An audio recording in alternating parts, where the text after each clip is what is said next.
Halo, salam jumpa pemirsa. Kembali Anda menyaksikan Sinpo Dunia dengan informasi dari berbagai mancanegara. Bersama saya, Dewi Manik, inilah Sinpo Dunia selengkapnya untuk Anda.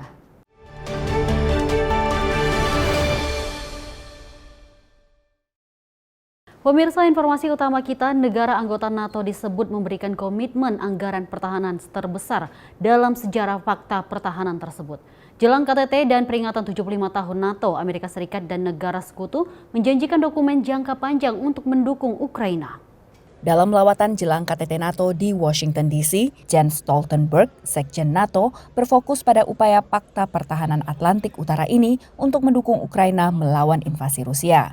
Ia menyebut sekutu NATO telah menjanjikan dukungan yang belum pernah terjadi sebelumnya. Stoltenberg memperkirakan ke depannya NATO akan mengeluarkan sekitar $45 miliar per tahun untuk Ukraina. At the summit, I expect allied leaders to agree for NATO to lead the coordination and provision of security assistance and training for Ukraine.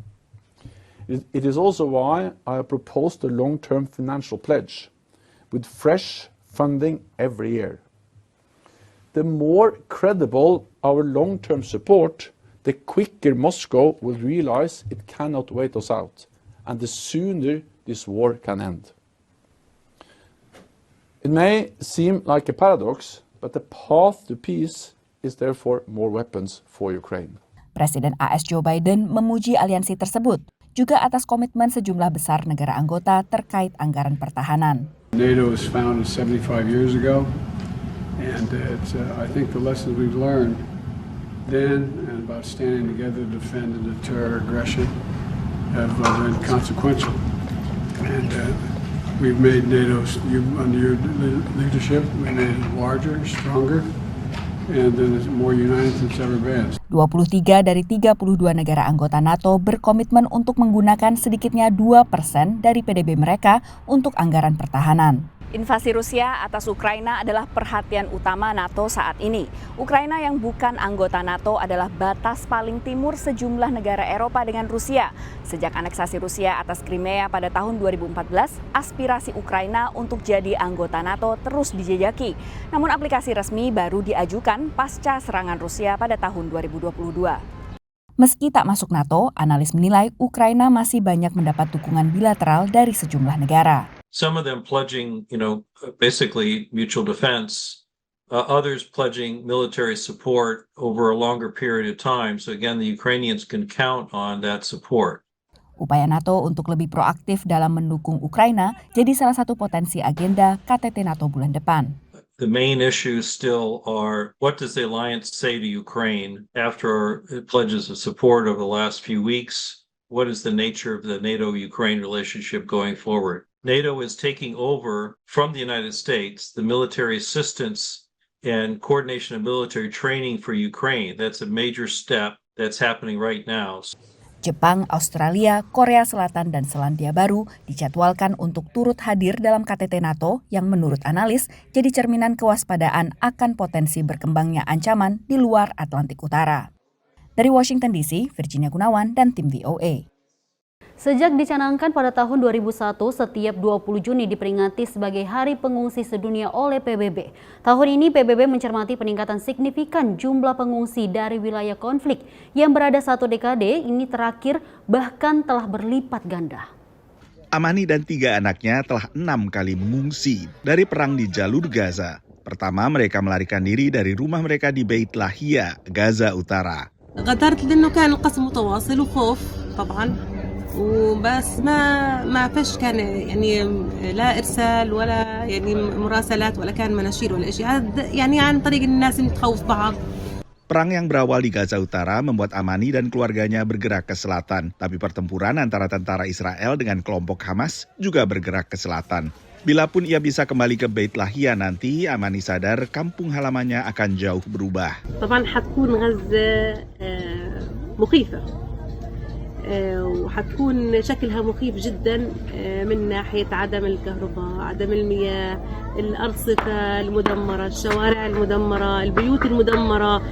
Menurut Kementerian Kesehatan Gaza, lebih dari 37.000 warga Gaza tewas dan 85.000 lebih luka-luka akibat perang yang meletus Oktober lalu setelah Hamas membunuh 1.200 orang di Israel, selain menyandera lebih dari 250 orang. من نظرات العطف والحنان على الأطفال هذه اللي بتقتل وعلى النساء وعلى الشيوخ والمساكن اللي بتدمر فوق ساكنيها يعني ينظروا لهذا الشعب.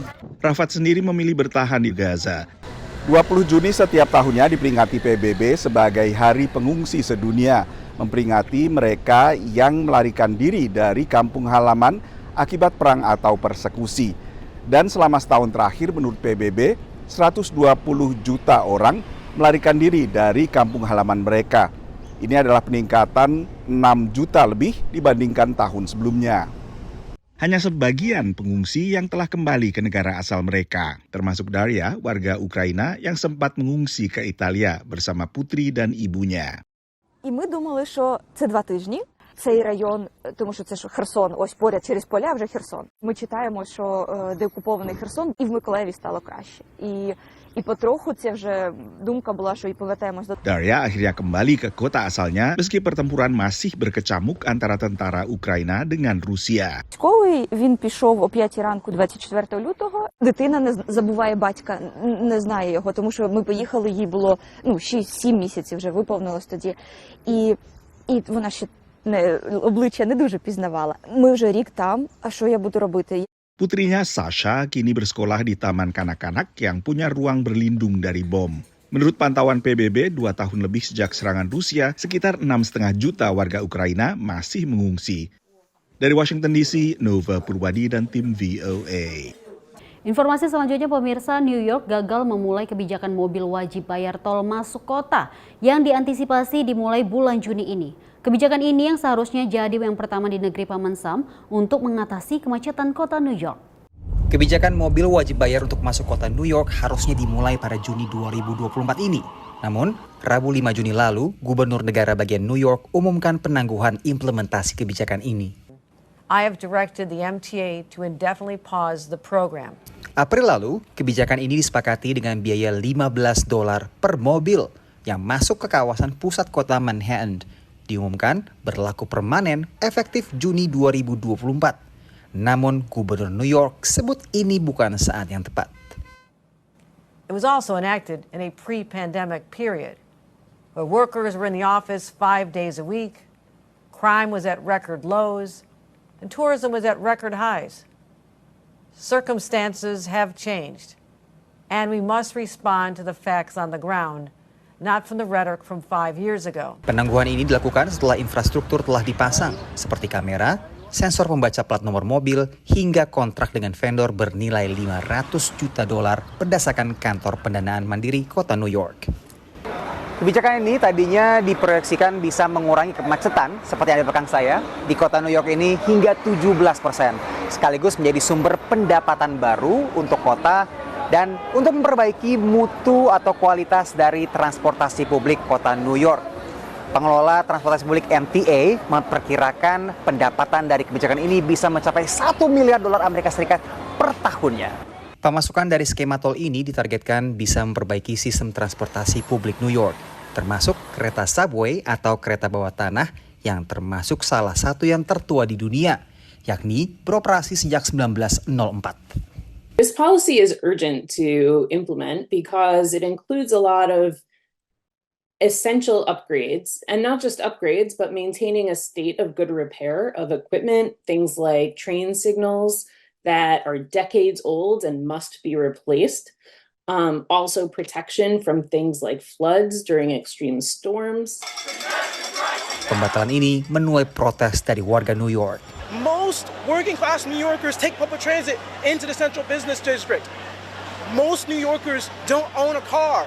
But this is an issue that I feel like she really portrayed New York City for, and I look forward to campaigning for whoever is running against her in the next election if she continues to turn her back on New Yorkers. Pengelola transportasi publik New York MTA saat ini tengah berupaya cari sumber alternatif pendanaan untuk meningkatkan kualitas pelayanan dan transportasinya yang kerap dikeluhkan perihal ketepatan waktu dan keamanannya oleh para pengguna. Dari kota New York, Randy Wicaksana dan tim VOA. Dan informasi berikut ini pemirsa, industri penerbangan komersial tahun ini mengalami peningkatan penumpang yang signifikan dengan laba total secara global mendekati 1 triliun dolar Amerika Serikat. Namun akibat tingginya inflasi, margin laba tetap tipis. Persaingan pun memanas antara maskapai penerbangan. Satu lagi maskapai penerbangan meramaikan dunia penerbangan komersial di Amerika Serikat. We are launching Bark Air, which is a service for dogs of all sizes, as you can see, and there are people to travel long distances. It's a first-class experience for the dog, a business-class experience for people. We cater everything to the dog, trying to lower their anxiety and their stress so they have the most comfortable, fear-free experience on an airplane. Bagi anjing kecil seperti Billy, seekor corgi, terbang dengan pesawat komersial umumnya tidak menjadi masalah. Tapi tidak demikian untuk anjing berbadan sedang hingga besar. The idea is over 10 years old, and I came up with it for my dog Hugo, who's a Great Dane. And Great Danes don't fit on commercial airlines very well or in duffel bags, and so I was unable to travel with him long distances and had the idea that there should be an airline that caters to dogs of his size and of this size to travel with their people in comfort. Untuk saat ini, Bark Air hanya terbang antara New York dengan Los Angeles dengan harga tiket $6.000 satu arah. Sementara penerbangan ke London, Inggris harganya $8.000. They're part of our family, and so I hope that we can create an experience that reaches every family that wants to travel with their entire family like they do with their children.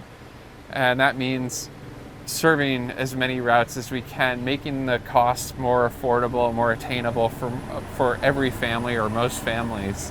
Di tengah tingginya laju inflasi, perjalanan wisata, termasuk menggunakan jalur udara, memang tak banyak berubah bagi konsumen Amerika berpenghasilan menengah ke atas. Tapi tidak demikian bagi konsumen menengah ke bawah, menurut pantauan konsultan CoStar.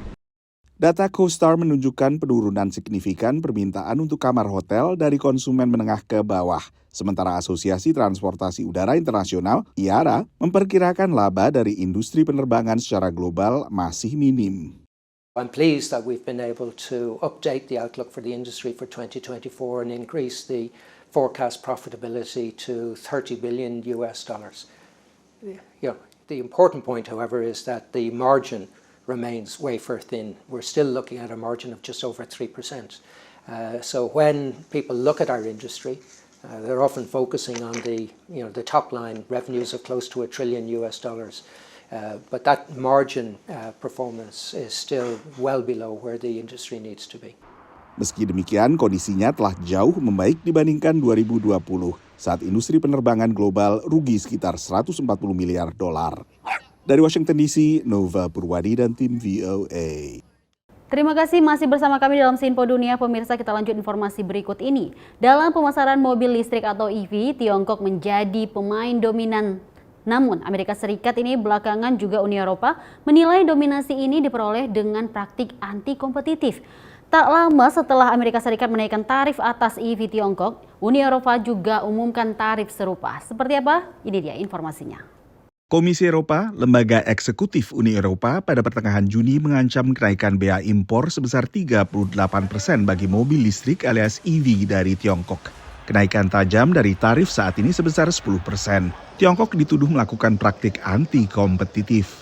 In particular, this value chain benefits from unfair subsidiarization, which is causing a threat of economic injury to EU battery electric vehicles producers.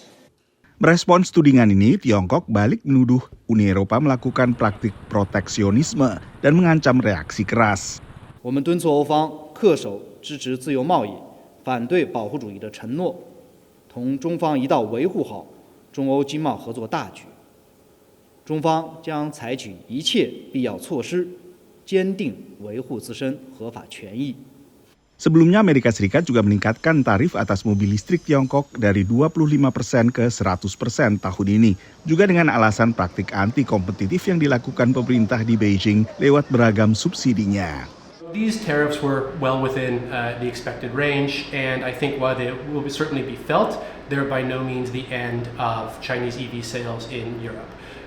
That's because for the past several years, Chinese EV makers have been able to offer very competitive prices. And now that we're looking at these tariffs, they'll be forced to cut into their profit margins or pass along some of those increases to their consumers, or some combination of both. Kelompok advokasi European Federation for Transport and Environment memperkirakan EV asal Tiongkok bisa mencakup 1/4 penjualan EV baru di Eropa pada 2024. As China is still struggling with its own economic recovery, it doesn't want to have a broader trade war with any major trading bloc or country. So whether that's the EU or the US, I think in many cases China feels like a trade war is being thrust upon them. But the actions that we've seen, the actual and proposed retaliatory measures that China has put forward, all kind of have significant off-ramps that allow for de-escalation. Tiongkok telah membuka penyelidikan terhadap impor sebagian daging dari Eropa, merespons keluhan dari Asosiasi Peternak Negara tersebut. Kantor berita Reuters mengutip media Tiongkok menyebutkan bahwa produsen EV Tiongkok ingin agar tarif impor juga dinaikkan terhadap mobil berbahan bakar fosil dari Uni Eropa. Sementara itu, temuan dari UBS, sebuah bank bermarkas di Swiss, adalah bahwa berbagai kemudahan dan subsidi yang diberikan pemerintah Tiongkok memungkinkan produsen EV negara tersebut membuat mobil dengan biaya lebih murah 25% dibandingkan produsen di AS dan juga Uni Eropa. Dari Washington DC, saya Nova Purwadi dan tim VOA. Pemirsa, Anda memiliki kendala terhadap rambut beruban? Informasi berikut ini kita ke New York, di mana ini sekelompok peneliti menemukan alasan ilmiah penyebab rambut kita bisa beruban. Berikut informasinya. Pemirsa punya uban rambut? I had been dyeing my hair about every 4 to 6 weeks. And during COVID, more gray came out and I was kind of letting it go. I feel like it became too much work and time. It wasn't just money, it was being at a salon so often. Peneliti di New York University baru-baru ini sebut mereka berhasil menemukan penjelasan ilmiah di balik rambut yang beruban. Sebuah riset terbaru dari New York University menemukan bahwa pigmentasi rambut adalah proses aktif yang melibatkan sel tunas yang naik dan turun ke folikel rambut untuk produksi pigmen. Semakin bertambahnya usia, sebagian sel berhenti berfungsi di kantong kecil dekat bagian atas folikel rambut. We found that some of the stem cells are stuck in a part of the environment where they're not supposed to be, and in that place, they are no longer able to access regeneration signals, so they don't participate in the generation of hair pigmentation. Peneliti optimistis temuan ini berpotensi menemukan solusi untuk rambut beruban dengan kembali memobilisasi sel tunas. Pertanyaan berikutnya adalah, jika uban bisa dicegah, apakah orang-orang akan berhenti ke salon? I don't know if I'd immediately take it. I would want to see how it goes for a while and see what the studies show, and if it's safe, possibly I would be into trying it. Pertanyaan lainnya, jika uban bisa dicegah, bagaimana dengan profesi para penata rambut? Women are still going to want to do things to their hair, whether it's cuts, going a different color than their natural, or just like enhancing their look in one way or another. I don't think that the beauty industry is going to die just because there's something that could possibly keep hair from turning gray. Ya, sejauh ini sih saya belum melihat adanya kehadiran uban yang tumbuh di kepala saya di usia saya saat ini. Tapi siapa tahu ke depannya, jika sudah ada obatnya atau perawatannya untuk mencegah hadirnya uban, orang-orang yang berusia di atas 50, 60, bahkan 70 tahun bisa hidup tanpa kehadiran uban di kepala mereka. Tapi perlu diingat bahwa sejauh ini temuan ini masih berdasarkan uji coba terhadap tikus di laboratorium dan masih diperlukan riset lebih lanjut lagi untuk mengetahui apakah ini juga bisa diaplikasikan terhadap manusia. Melaporkan dari kota New York, Randy Ucaksana dan tim VOA. Para peneliti di Universitas Southern California di Amerika Serikat memanfaatkan pembelajaran mesin untuk menganalisis hasil pemindahan otak. Analisis terhadap ribuan pemindahan otak ini bisa memprediksi secara lebih tepat penyakit terkait penuaan, termasuk penyakit Alzheimer. Para peneliti di Universitas Southern California memakai pemindaian resonansi magnetik atau MRI untuk menentukan usia biologis otak manusia, yang mungkin tidak selalu sesuai dengan usia kronologis seseorang, menurut Andre Irimia, asisten profesor di Fakultas Gerontologi Leonard Davis di USC.